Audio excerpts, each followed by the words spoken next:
Countdown to restoration. I know you've been waiting for it all day. So here we go. And what are we counting down to? The end of the Biden regime, but chronicling all the danger he is causing to our nation. He is bringing about to our nation, and all the ruinous policies that will be quickly overturned once we're restored to the rightful administration. Okay. And who am I to be bringing you such things? I am Danny Thompson. And I am glad that you're with us. Hope you've been enjoying. Thank you to all of you who watch, especially those who watch every day. You really like some punishment or you like some good information. One of the two, not sure which, but we thank you. Please tell someone about our little show, which we're moving on quickly today. Let's start with this. SecularDems.org, and what is their purpose? To ruin the nation, to restoring constitutional secularism and patriotic pluralism in the White House. Again, SecularDems.org, go and learn that. And this is one of their favorite people, I'm sure.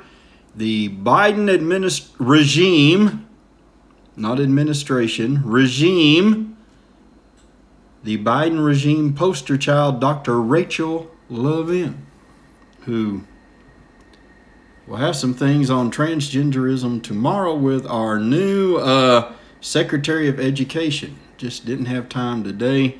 I've got so much to do today. What do we have here? The White House briefing room. President Joseph R. Fake President, because he is what? Ladies and gentlemen, everybody all together, 1, 2, 3. He is the thief in chief. Yeah, the thief in chief. Yes, with our exclamation point there. Pretend President Joseph R. Biden approves the Navajo Nation Disaster Declaration. Not sure about that, didn't have time to read it. We'll check on it later. Press briefing by White House COVID-19 response. We're actually going to have something from that, which is just going to show the hypocrisy of the COVID-19 response plus our immigration response. Speaking of which, what else do we have from the daily press briefing update? We have this. Yes, more on the American Rescue Plan, which we had a clip from Jen Psaki. Jill is Dr. Jill. Talking about the benefits of the rescue plan versus the Biden plan versus the Republicans, but don't have time for that either. And basically it just says you want the Biden plan, not the Republican plan, because theirs doesn't help at all. It also doesn't spend trillions of dollars. Remarks by President Joe Biden on signing executive orders advancing his priority to modernize our immigration system. See, to modernize it, not to turn it back, not to allow more people without money and more illegals in, but to modernize it. You see, they have a great marketing team. The rightful president, President Donald J. Trump's team, would have said more orders on limiting immigration, legal and illegal, or something like that. But look what they say, modernizing. They're not modernizing a thing. They're just rolling it back and letting more people in. But people say, oh, they're just modernizing. Yeah. All right, what do we have here? I try to stay away from state and local stuff, but Oregon law decriminalizing all street drugs goes into effect. Yep, every bit. If you get caught doing street drugs, they'll just send you to a rehab center because it's not a crime. Of course, it's not a crime anymore in a lot of places because prosecutors won't prosecute. And I am sure this is just really going to help Oregon out, and they have been in trouble for a long time. I mean, you just,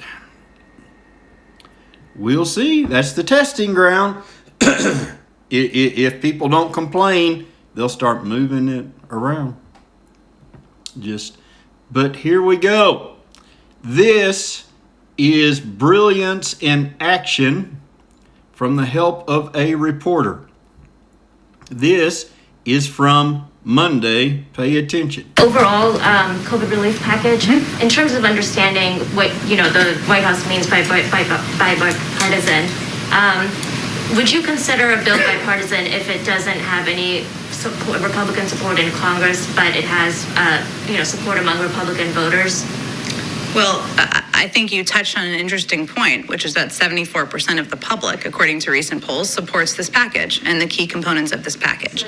So Democrats and Republicans. We just saw the Republican governor of West Virginia come out earlier today and advocate for a big package.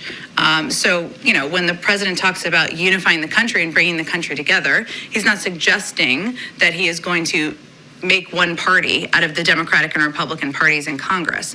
But he is meeting with Republicans today, 10 Republicans who have sent this letter, because he feels they made a good faith effort to put the top lines of a proposal forward, and he wants to have that engagement and encourages that sharing of ideas. So I don't think it's an either or, but I think it's a both, and we certainly feel that the components that are in this package are the basis of what should garner bipartisan support.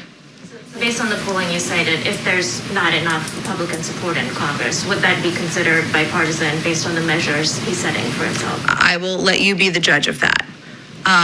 Yes, by all means, let her be the judge, and also give the White House a great policy idea, as we see in this clip from today. You just gotta love the way they adapt. A new poll yesterday by Yahoo and YouGov showed that this plan has already garnered bipartisan support among the American people. It doesn't matter about congressional bipartisan support.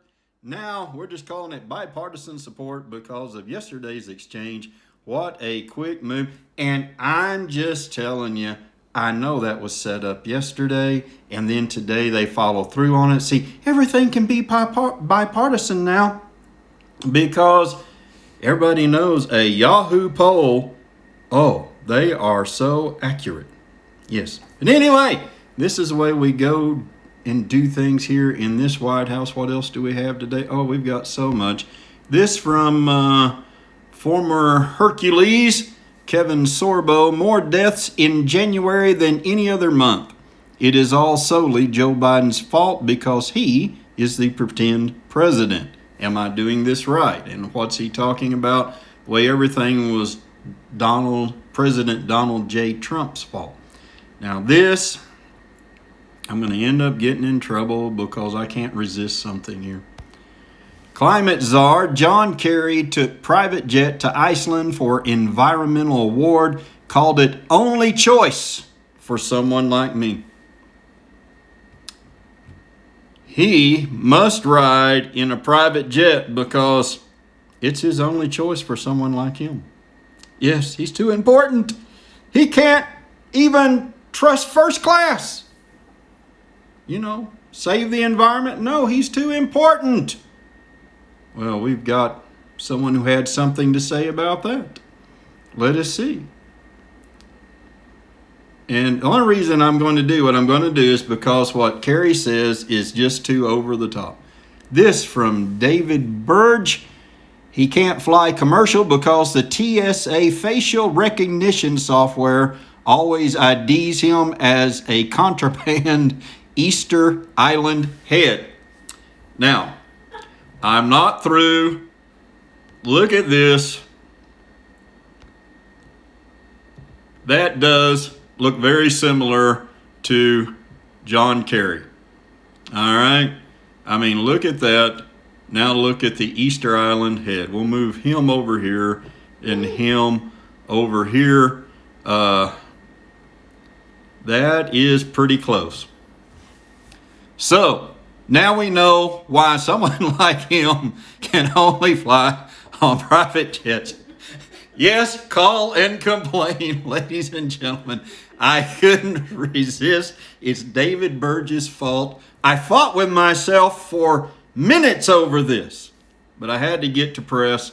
So, anyway.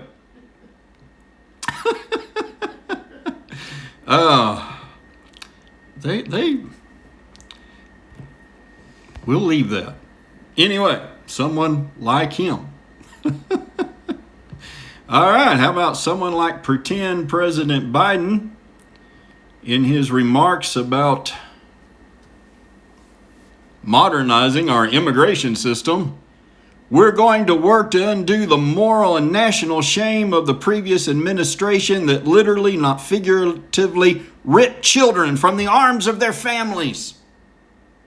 Talking about at the border, Allie Beth Stuckey mentions on Twitter, who built the cages, Joe? Yeah, because they weren't doing that before the lawful president, President Donald J. Trump, came into office. No, that's an old Biden, Obama action. And you know what else? You know what else? You see, the rightful president had a reason for doing that, is because a lot of these minors are just used to create false family units. And then they find out they don't belong to the people crossing the border. Drug cartels use them. It's not that they're ripping kids from families. If you can't identify someone as yours, then they're suspect. You know, a mother and father in their early 20s comes across with an 18-year-old child. I don't know about you, that might raise a suspicion in my mind. Wait a minute, you were 2 when you had this one.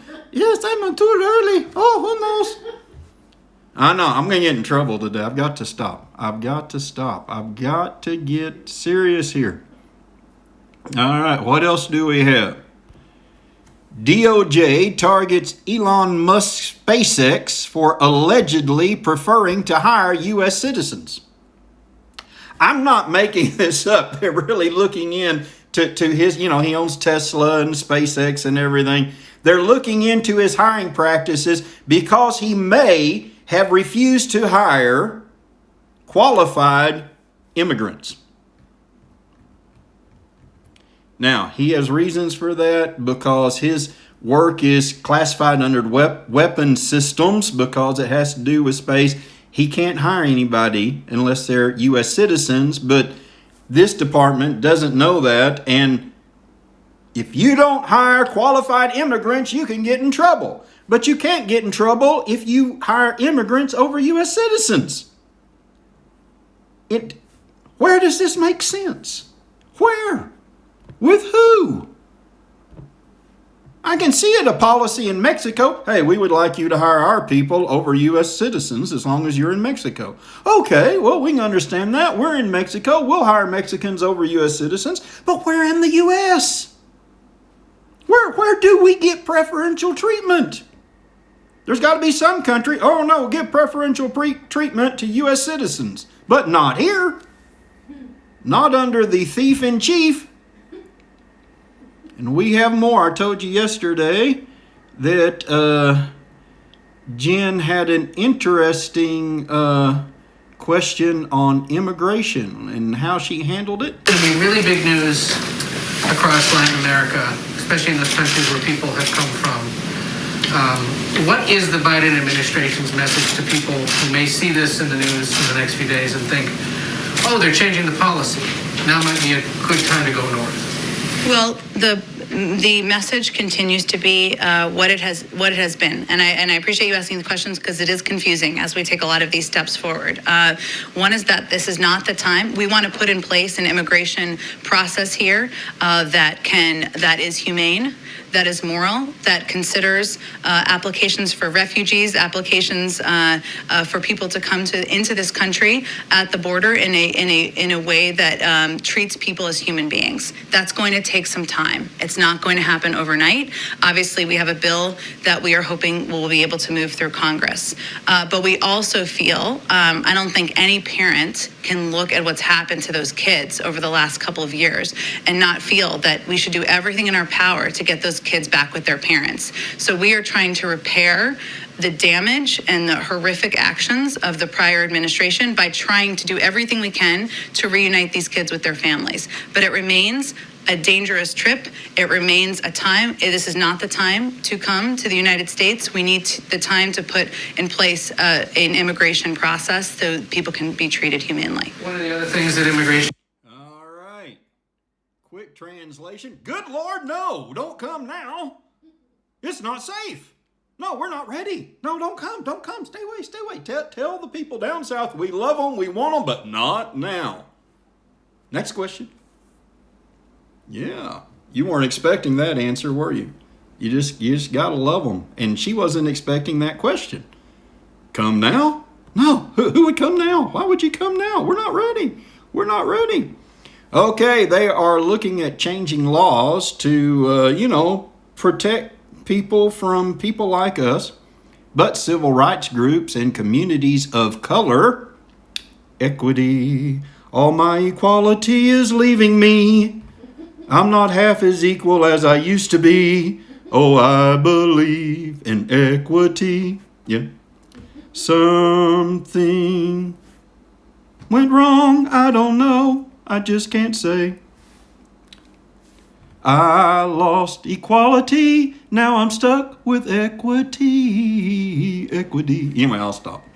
Civil rights groups and communities of color are watching warily, not just watching, but watching warily, for moves to expand law enforcement authority after the Capitol siege. Ooh. They fear tools meant to target white nationalists could harm Muslims and black Americans. Why?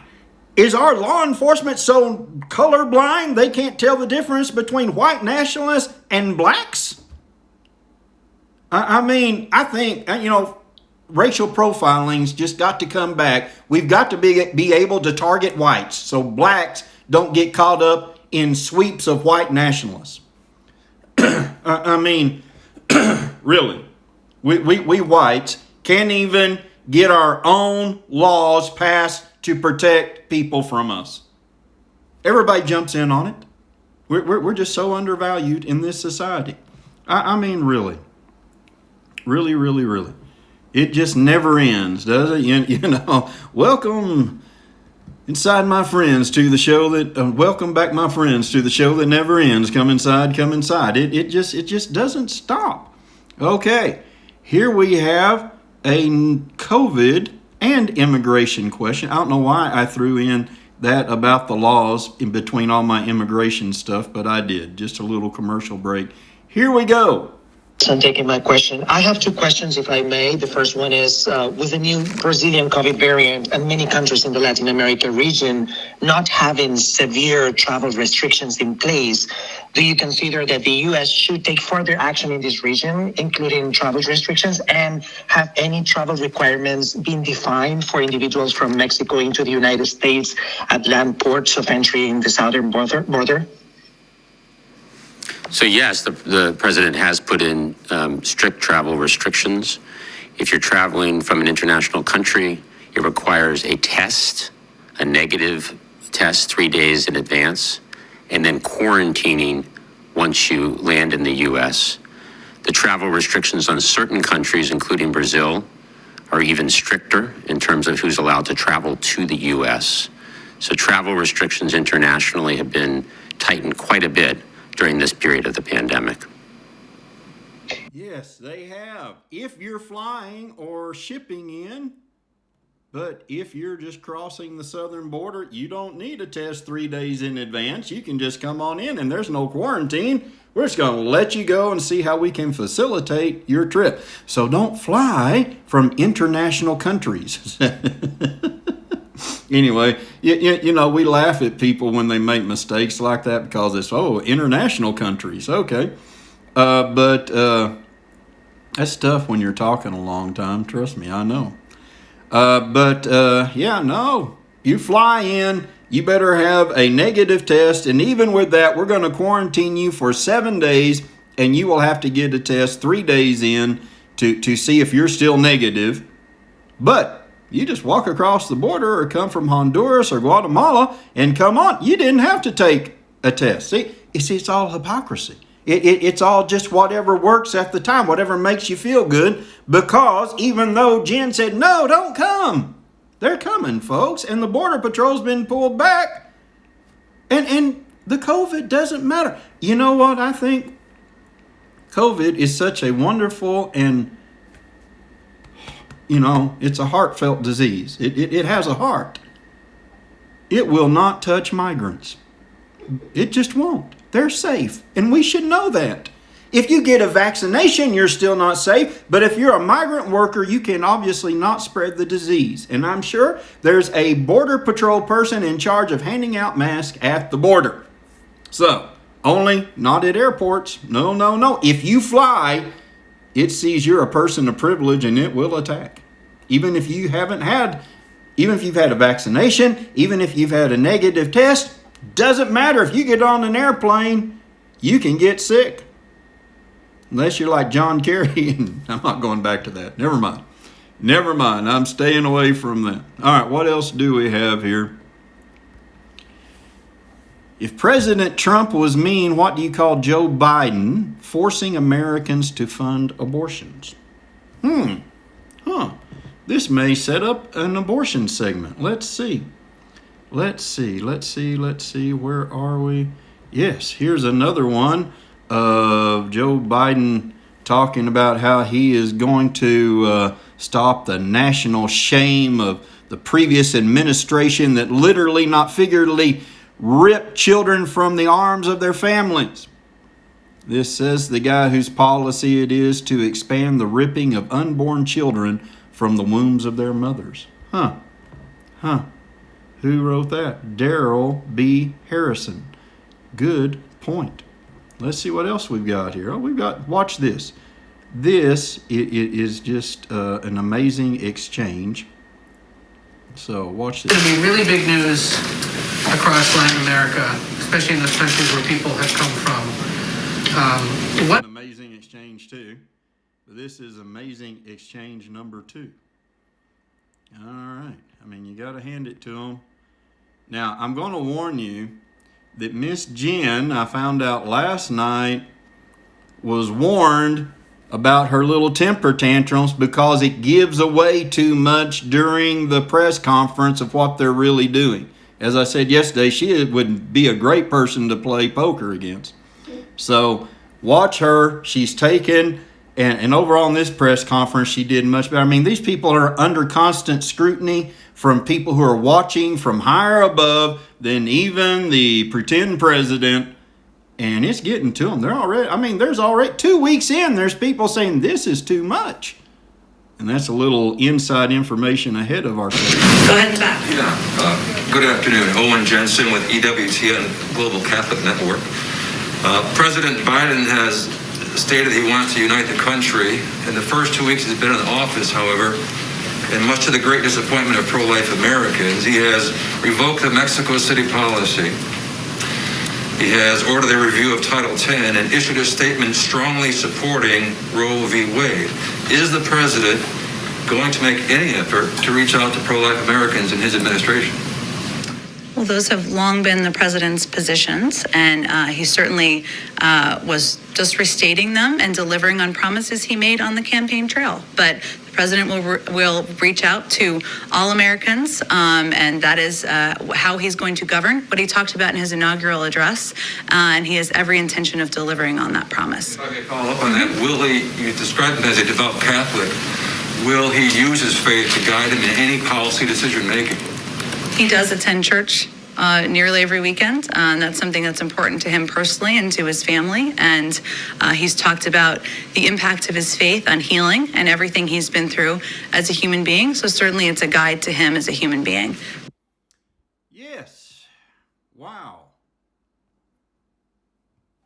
In other words, no, he's not going to follow Catholic guidelines in his faith, his stated faith, in running this country. Can't you tell? He's pro-abortion. I mean, didn't she handle that nice and calm, though? Oh, he's going to reach out to all Americans. It's just like under the Obama administration, just like with any true modern Democrat. We will reach out, but you do what we say. We will never come toward you. You must always come toward us. So, yes, he's going to reach out, but guess what? We're going to be very pro-abortion, even though we know, she doesn't cite polls here, because a majority of Americans now feel that abortion should only be a last resort. That abortion, it's lost popularity. No poll cited here, huh? But thank you, Jordan, for your questions. They were much appreciated. And this one, I like this one.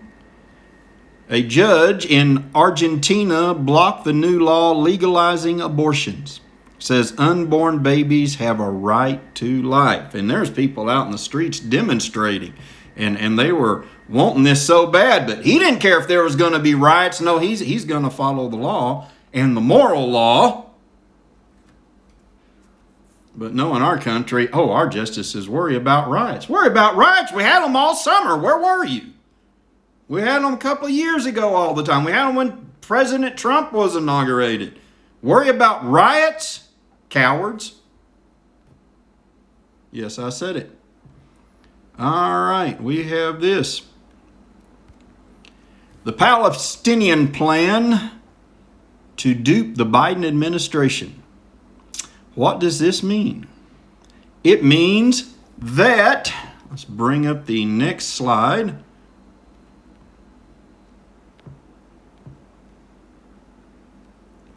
There is one reason and one reason only why Abbas, the leader of the Palestinians, is now talking about holding general elections to continue milking the cash cow he has in the form of American and European governments. After 17 years, he feels the need for new elections because Biden said, if you want to start giving, or whoever talked to him, if you want to start giving you money, we really need some cover. Have some elections. Help us out. Help me. Help you. Right?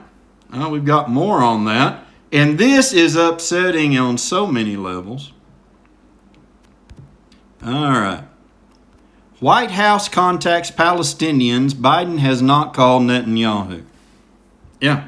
Because, hey, we don't support Israel anymore, ladies and gentlemen. We support the Palestinians, Hamas, and everyone else. I have something on Iran. I just didn't have time to get it in, and we support them. Okay, let's move you over here for now. The first telephone conversation between senior Palestinian Authority officials and an official in the U.S. administration in 3 years, yay, took place on Monday night while the Republicans were in talking to the regime about the plan, right? Took place on Monday night, signaling the renewal of ties between the PA and the U.S. A new phase has begun, and we have officially renewed relations with the U.S. administration. PA Minister of Civilian Affairs Hussein al-Sheikh, whatever, said Tuesday. So 2 weeks have passed since Joe Biden has entered the White House, but the American leader has not yet called Israeli Prime Minister Benjamin Netanyahu. Meanwhile, official contacts between the Biden administration and the PA were renewed in a telephone conversation between al-Sheikh and whatever and Handy Amr. I don't know how to pronounce A-M-R. I'm sorry. Amr. I don't know. Deputy Assistant Security for Israel and a Secretary for Israel and Palestinian Affairs in the Bureau of Near Eastern Affairs while part of the U.S. State Department. But there's another one here that really should aggravate everybody to no end because of many things.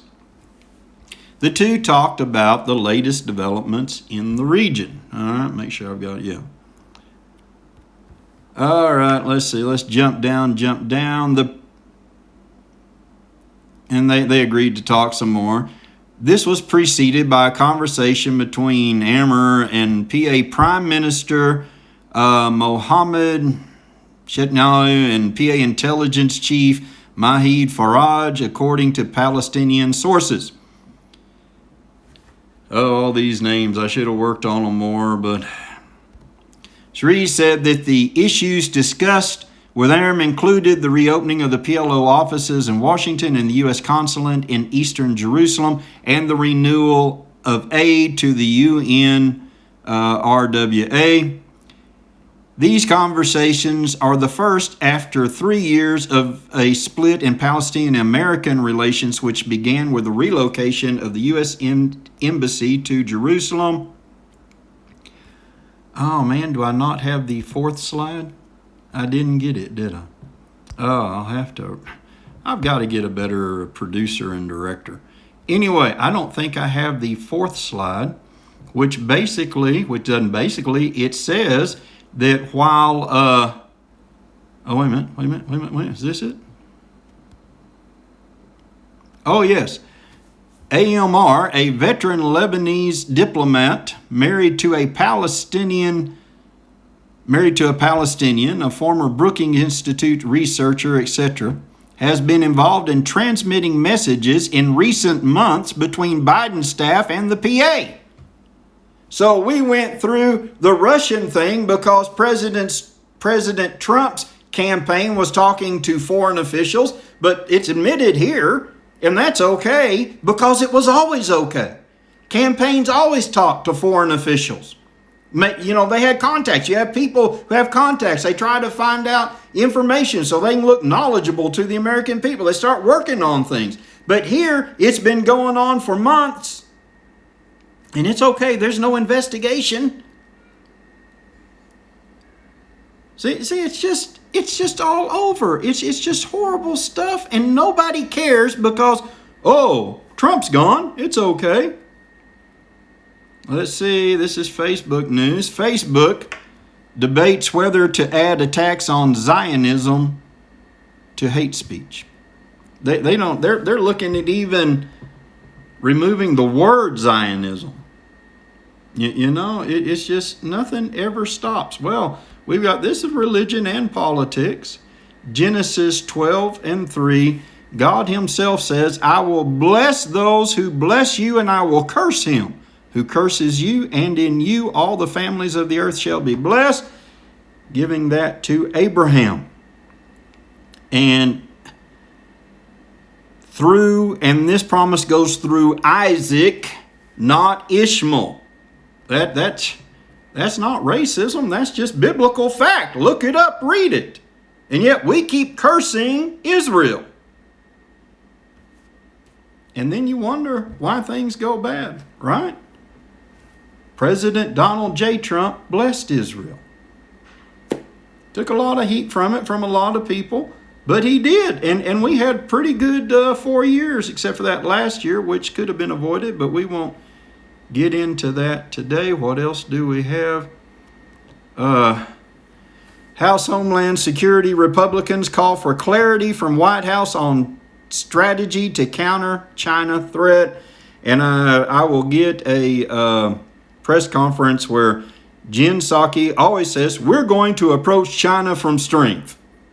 Meaning they still haven't talked, still hadn't done anything. And of course they act like they're tough on Russia, but Russia keeps doing what they want. But they won't even talk to China yet because they're talking with allies, etc. We must get this right. This from Marco Rubio. Get more of Americans vaccinated, bipartisan COVID relief, helping private industry create good jobs for Americans, and confronting China's plan to dominate the world are all more important right now than immigration reform. Yes.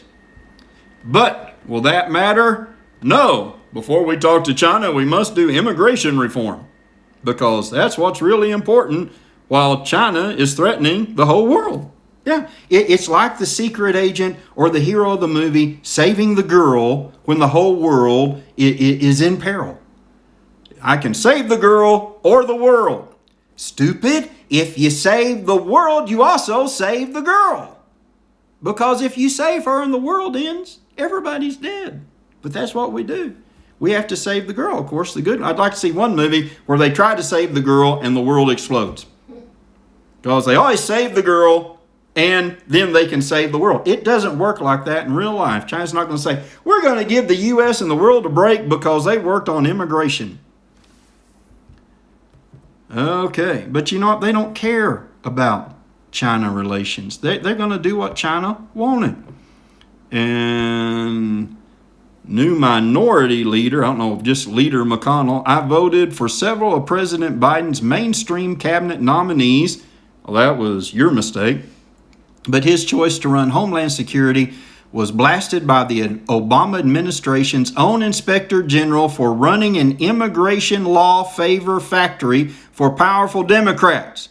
Bad pick with major ethics issues.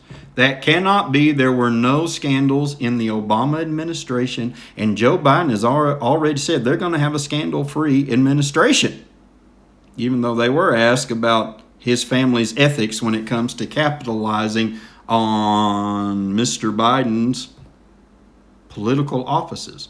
Market alert, February 20th. I don't know. I know the date. So be careful. Be careful. And let's see what Jen has to say she looks thoughtful, doesn't she? Let's see what she has to say. Economic relief related to the pandemic. There was a full-page ad in the New York Times last week, put there by several prominent women, calling on the Biden administration to implement what they call a Marshall Plan for moms in the first 100 days. Has the president seen the ad, and would he support the idea of monthly payments to mothers who are saddled by this pandemic? Well, as a mom myself, I can confirm for you that the conversation I have most frequently with friends on Zoom calls is about the impact of the pandemic on working moms across the country. And what the president has certainly concerned about, as we all are, is the fact that this has a disproportionate impact on communities of color, on women of color who are working, many of them working on jobs as frontline workers and playing vital roles in industries across the country. And it's certainly an issue that Secretary Yellen, his economic team are focused on and will be looking for ways to help appease. Yes, not because all moms need it, but there are moms that are people of color and minorities. So we've got to do something because, again, it's not equality, it's equity. It's equity. I won't sing again. You thought I would, didn't you? I won't do it to you. Not that many times. So what else do we have here in pandemic news? Look at this chart. We'll put it over here. This is the percentage of people who have been vaccinated. White people, 60% of vaccinations. Hispanic, 11.5%. Asian, 6%. Black, 5%. Do you have any idea how many white people are in this country? About 60% of the country is white. So it would make sense that 60% of the vaccinations are white. I don't understand why black vaccinations are so far behind Hispanic vaccinations, since the black population does slightly outnumber the Hispanic population. But, equity. We've got to have equity, ladies and gentlemen. It is so important. That should be 60% of blacks and not 60% of whites. That's it. 60% of vaccinations should be black or Hispanic or something. What are they doing up there in the Biden administration? All right. So now we've got our exclusive Godformation. I already gave you some. Forgot the fireworks. Can't do it without the fireworks. They got on to Jen. Jen, your little bursts or tantrums and temper bursts are giving everything away. Looks like there's something going on behind the scenes. Of course there is, but they don't like it. So she had to come out today and gather herself. And if they're going to pick on Jen, who's been one of them for a long time, they're picking on anybody. All right. From White House sources, the pretend president is angry. because he feels he's being disrespected by those above him and those around him. And he's also tired of being controlled. He wants to talk. In his opinion, he's a smart guy. He knows how to do things. He wants to get out and be himself. I don't know if anybody's told him, Mr. Biden, that's why you didn't get elected before. You went out and you were yourself. Yeah. He just is very upset, and he's not going to hold back for long, and you just can't wait for that day, can you?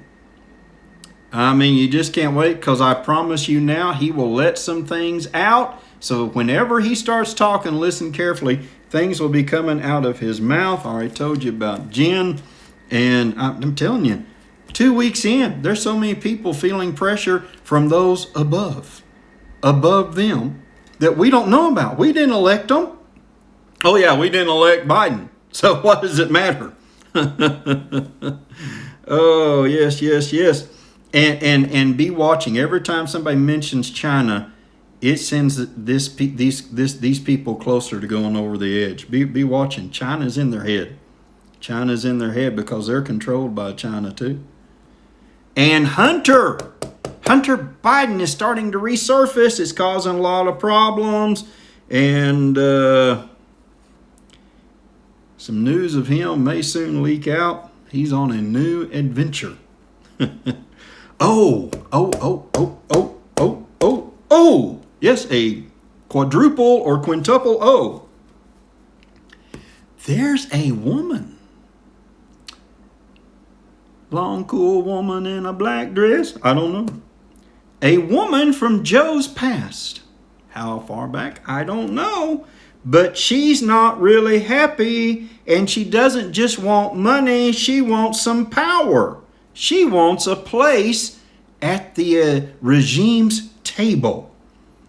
And we're going to watch for her because they are trying to figure out what to do with her. And you know, she knows a lot. So much will be revealed with this as things go on.